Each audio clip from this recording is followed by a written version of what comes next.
আমাদের এই মুহূর্তে বাংলাদেশের গুরুত্বপূর্ণ দুইটি অবস্থা প্রয়োজন। এক হচ্ছে স্থিতিশীল অবস্থা, আরেকটি হচ্ছে আমাদের যে ভাইরা আহত রয়েছেন তাদের চিকিৎসা এবং পুনর্বাসনের। এই 16 বছরে ফ্যাসিস্ট সরকার তো পুরো বাংলাদেশকে একটি করাপ্টেড বাংলাদেশে পরিণত করেছে। আমরা আমাদের জায়গা থেকে স্পষ্ট বলি, আপনি অন্তর্বর্তীকালীন সরকারকে সময় দিন এবং আপনি আপনার জায়গা থেকে দাবিটি জানান। যেই ছাত্র জনতা ঐক্যবদ্ধ হয়ে 16 বছরের ফ্যাসিস্ট সরকারকে দেশ থেকে হটাতে পারে, আপনাদেরকে এই সিন্ডিকেটকে, মানুষের রক্তচোষা সিন্ডিকেটকে হটাতে তাদের কয়েক মিনিটও লাগবে না। অনেকে এখন হাসপাতালের বিভিন্ন বেডে তাদের জীবনের একটি সংকটপূর্ণ একটি অবস্থা কাটাচ্ছে।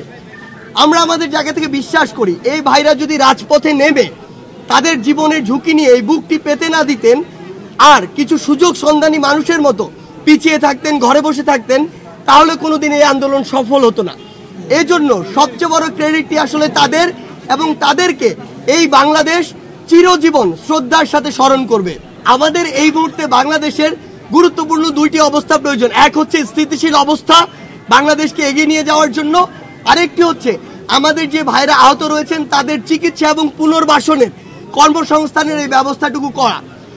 এখন সমস্যা যেটি হচ্ছে, আমাদের এই বাংলাদেশের মানুষদের মধ্যে আসলে আমরা নতুন করে দেখছি নতুন নতুন কিছু বৈশিষ্ট্য দেখা যাচ্ছে। বিগত 16 বছর ধরে যে মানুষরা একটি মাত্র কথা বলার সাহস করেনি, বিগত 53 বছরে যারা এই লুপ হোলগুলো নিয়ে রাস্তায় নামার খুব একটা সাহস করেনি, সেই মানুষগুলো একটি অন্তর্বর্তীকালীন সরকার গঠন হওয়ার সাথে সাথে চাচ্ছে 16 দিনের মধ্যে সব সমস্যার সমাধান হয়ে যাক। এবং এই মানুষগুলো তাদের ব্যক্তিগত কিংবা ছোট্ট একটি গোষ্ঠীগত উদ্দেশ্য বাস্তবায়নের জন্য রাজপথে নামছে, সচিবালয় থেকে শুরু করে বিভিন্ন প্রতিষ্ঠান ঘেরাও করছে। আমরা মনে করি তারা যদি এই ধৈর্যটুকু না ধরে যে এত বড় একটা ক্ষতপূর্ণ রাষ্ট্রের সংশোধনের জন্য যে একটি সময় প্রয়োজন, সেই সময়টুকু না দিয়ে তারা যদি তাদের জায়গা থেকে এই ব্লকেটগুলো বিভিন্ন জায়গায় করে, তার মানে তারা রাষ্ট্রের স্থিতিশীল অবস্থা হওয়ার জন্য যে ফ্লোটি দরকার এই ফ্লোতে বাধা দিচ্ছে, এবং তাদের অবশ্যই ভিন্ন কোনো উদ্দেশ্য রয়েছে।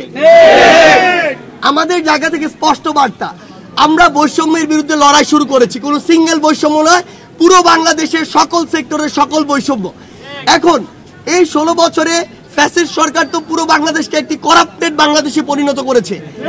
তার মানে আমরা যদি এগুলোতে কাজ করতে যাই, আমার ওই মাথা থেকে শুরু করে রুট পর্যন্ত যেতে তো সময় লাগবে।